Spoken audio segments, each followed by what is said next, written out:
मतलब क्या होता है और हम जो लीड जनरेशन करते हैं ये क्या चीज़ है, ठीक है ना। सबसे पहले यहाँ पे मैं आपको समझाता हूँ कि लीड जनरेशन क्या क्या मतलब है। लीड जनरेशन बेसिकली कहते हैं कि लीड्स जनरेट करके देना।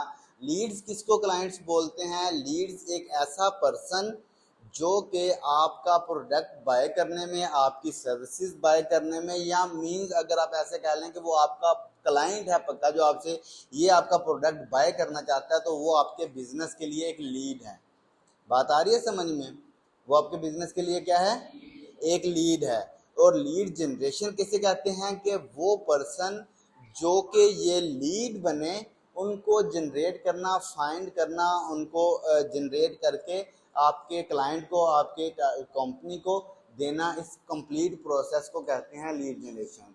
फॉर एग्जांपल, अब मैं जो है ये मेरे पास एक प्रोडक्ट है।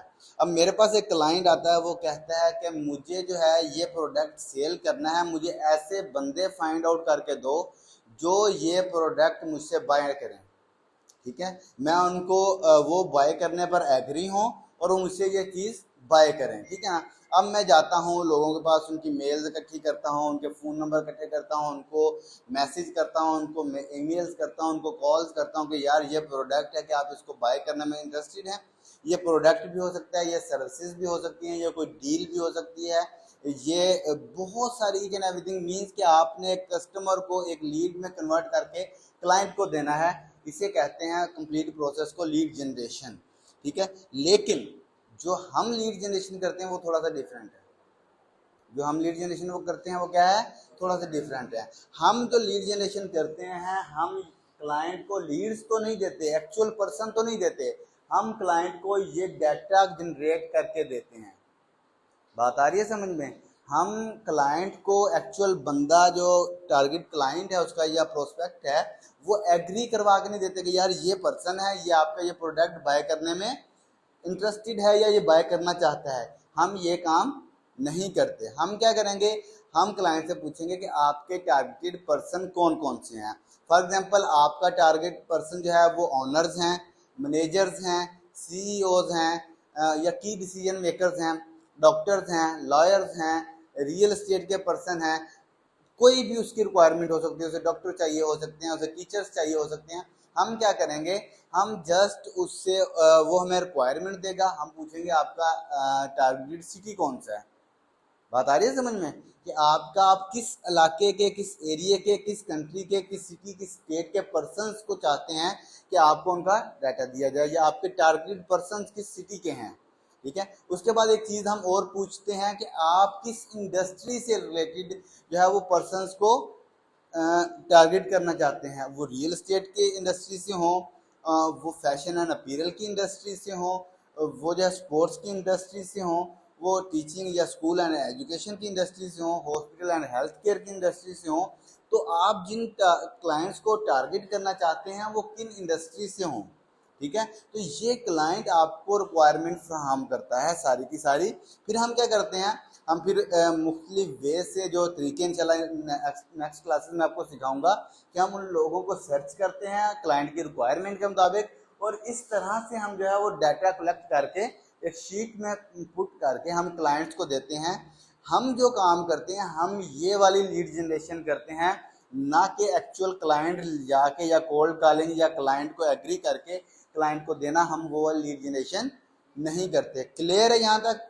कि हम just lead generation, list building और डाटा कलेक्शन करते हैं, एक्चुअल लीड जनरेशन नहीं करते। एक्चुअल लीड जनरेशन में क्या होता है, मैंने आपको बता दिया कि कॉल्स करें, ईमेल्स करें, उनको जो है वो मैसेजेस करें, उनको अप्रोच करें, लिंक्डइन, फेसबुक, इंस्टाग्राम, ट्विटर, कहीं पे भी उनके साथ सर खपाएं। जिस तरह से ये मार्केटिंग वाले बंदे, अक्सर आपने देखा होगा, ब्रोशर्स पकड़े हुए हैं और जाते हैं, सर आप इंटरेस्टेड हैं। तो ये एक्चुअल लीड जनरेशन कर रहे होते हैं, ठीक है। इसको B2B भी लीड्स भी कहते हैं, B2C भी, ये इंशाल्लाह कल की क्लास में देखेंगे, ठीक है। अब क्या है कि हम जो लीड जनरेशन करते हैं, हम लीड जनरेशन, लिस्ट बिल्डिंग और लीड जनरेशन डाटा एंट्री करते हैं, या लीड जनरेशन डाटा कलेक्शन भी इसे कह सकते हैं, डाटा माइनिंग भी कह सकते हैं। वो मैं सारे आपको लिखवा दूंगा, ठीक है ना। यहाँ तक बात क्लियर होगी? हम कौन सी लीड जनरेशन करते हैं? हाँ जी, ठीक है ना। अच्छा, अब आगे ये आपने बात समझनी है कि लीड जनरेशन की फिर कुछ अक़साम है, कुछ इनकी किस्में होती हैं। लीड जनरेशन आपने बहुत सारी जगहों पे सुना होगा, B2B लीड जनरेशन सुना हुआ है, सुना हुआ है। B2C लीड जनरेशन मोस्टली आप लोगों ने यही सुना होगा, यही सुना है। B2B lead generation, B2C lead generation, दो चीज़ें सुनी है। इसके अलावा भी बहुत सारी चीज़ें हैं, B2B, B2C, C2C, B2G, ठीक है। उसके अलावा C2C, C2P, बहुत सारी इकसाम है लीड जनरेशन की। अब इसमें इनका मतलब क्या होता है, मकसद क्या होता है? देखो, सबसे पहले जो B2B है, किसी को पता है कि B2B लीड जनरेशन किसे कहते हैं? बिजनेस। मतलब क्या है? बिजनेस टू बिजनेस तो है, लेकिन मतलब एक्चुअल मीनिंग क्या है? बिजनेस टू बिजनेस इसे क्यों कहते हैं?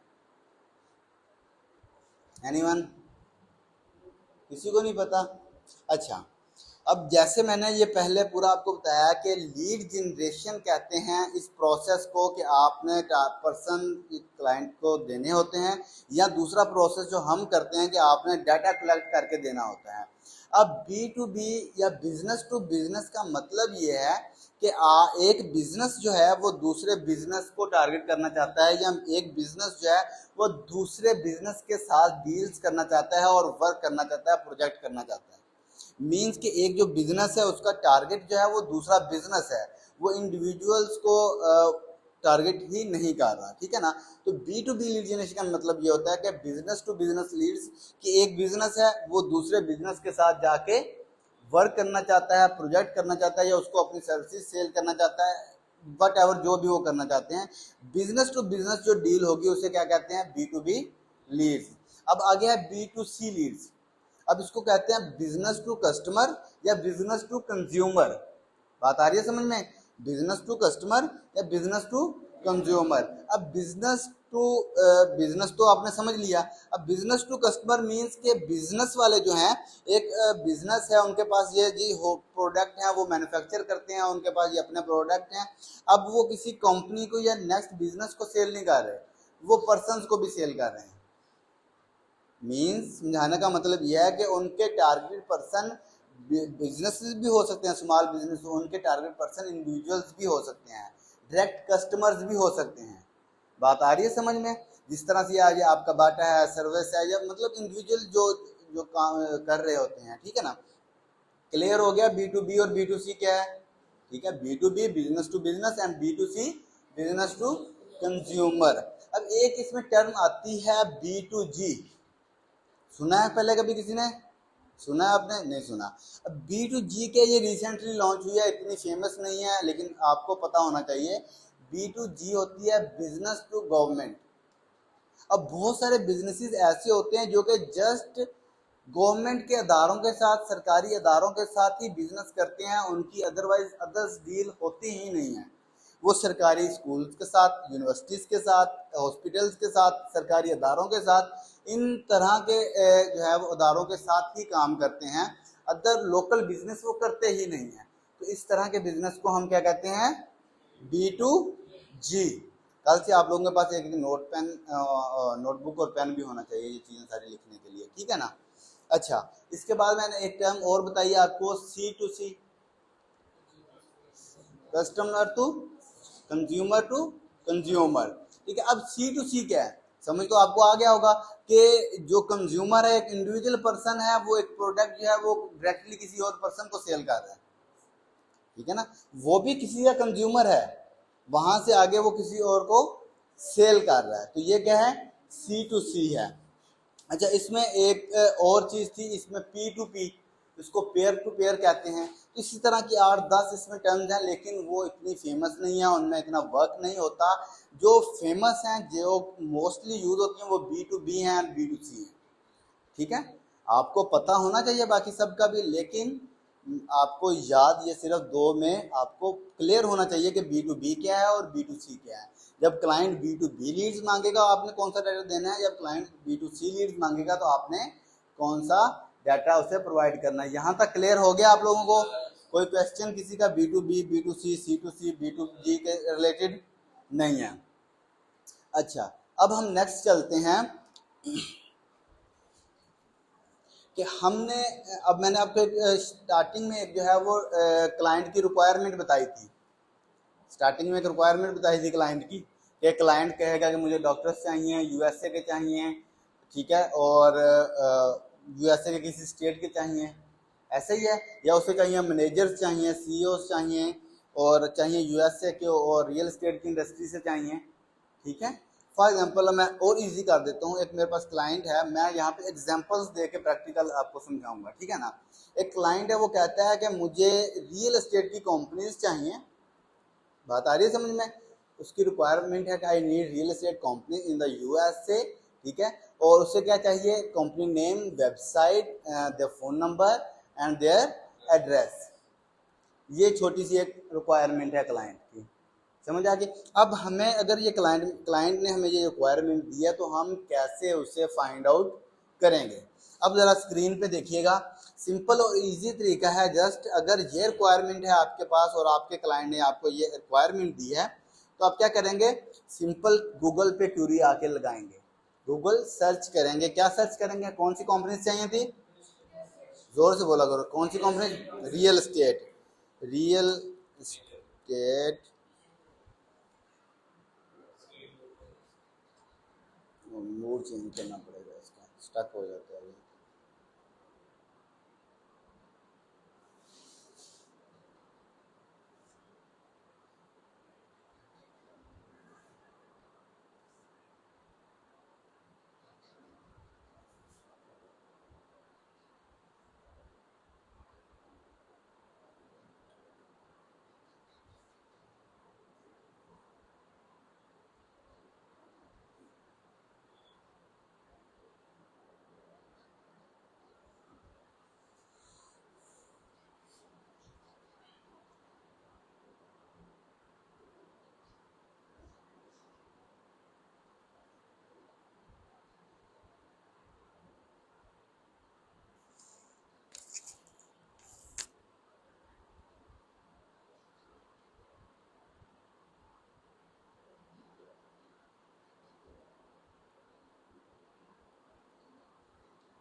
चल गया था, मैं डिस्कनेक्ट कर दिया।